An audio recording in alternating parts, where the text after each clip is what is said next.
This wine costs less than $20 and I used to pour it at a fancy restaurant in Manhattan. Do you think you're gonna like it too?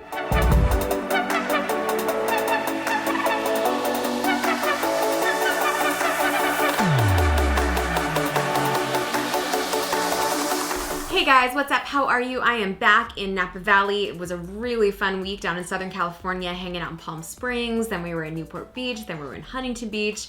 Really fun food, wine, all things adventure as usual. And now we're back, and it is $15 Friday. As some of you have seen before, this is the day where I pick one wine every week. Every Friday. That's around $15 as an homage to that time when I wasn't spending that much on wine, and sort of as a way to welcome you into the wine community. I know for a lot of you guys, spending more than $10, $15 is a lot of money in it, and I've been there, I get it.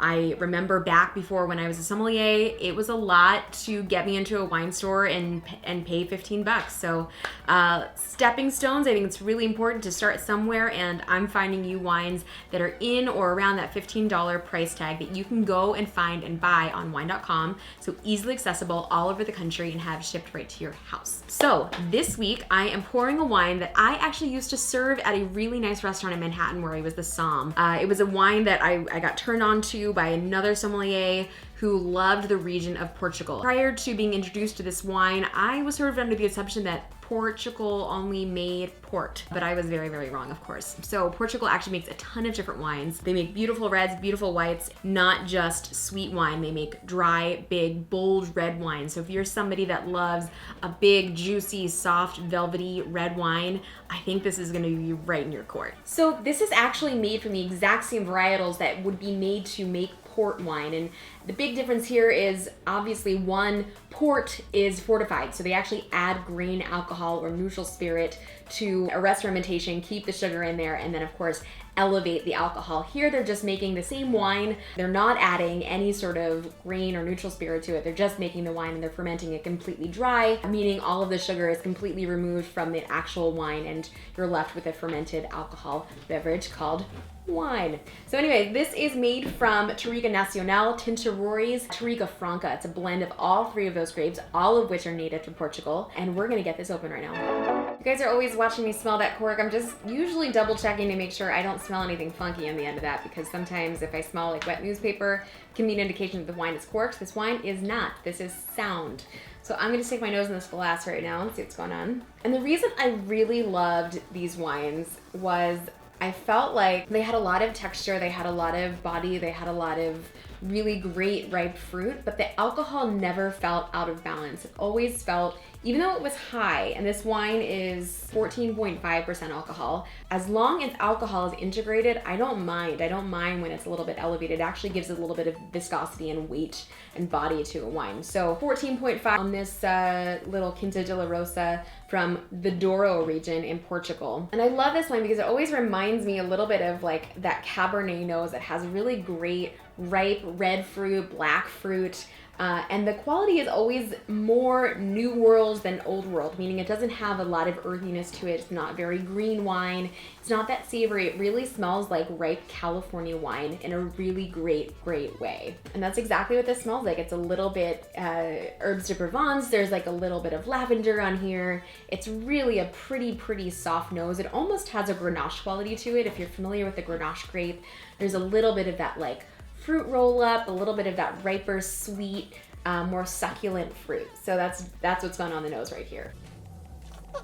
What I love about this wine and what makes it so different from the wine we did last week, which is also a really nice, big, bold, delicious, red, intense fruit forward wine, is this one is a lot more red fruit. It doesn't have that mocha roasted gamey quality that the Shiraz Viognier had last week. This is much more in line with a traditional Cabernet. So it was a great wine for me, especially at the restaurant in New York, to offer as an alternative to a very expensive Cabernet. So if somebody was looking for a Cabernet with soft tannins, a lot of fruit, a lot of body, a lot of structure, but they weren't willing to spend $80 to $100. This was a bottle that I could recommend around $40 to $45 on the list. That was equally delicious, and it was a really great economical way to enjoy a full-bodied red wine that wasn't crazy tannic.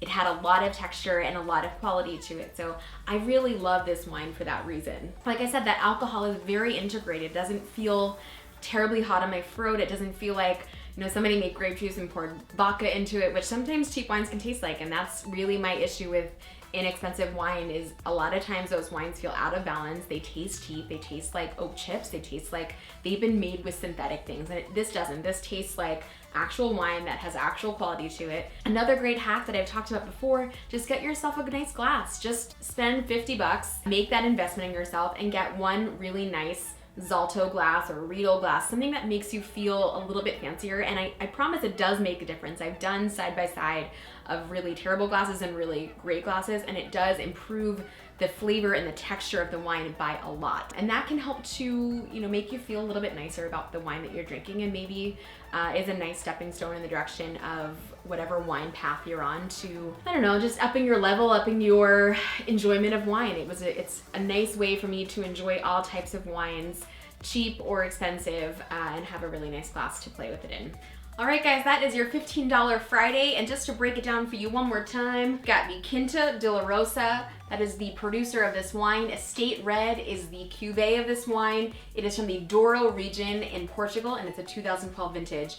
If you have trouble finding this vintage, or they're only offering a different vintage because it will vary state by state, don't let that discourage you. I would still buy this wine in any vintage. I think they're still really great. 15, as I'm told, was a bit of a lighter vintage, so it might lack that body that that the 12 is having, but I feel I've had this wine from several different vintages, and the quality is consistent all throughout, so you never need to worry about that. But I really love this wine, and I was so happy to be turned on to this wine when I was in New York as a little baby somm, running a little wine program, and selling this to really excited guests. And I have to tell you, every time I sold a bottle or a glass of this wine, people were always asking me, where can I get this? It was one of those wines that no matter who I poured it for, they were really excited to have been introduced to a new region and a new wine at a very accessible price point. And I hope that's what I've done for you today. So I will see you all later. Thank you all very, very much for watching again. Happy drinking, everyone.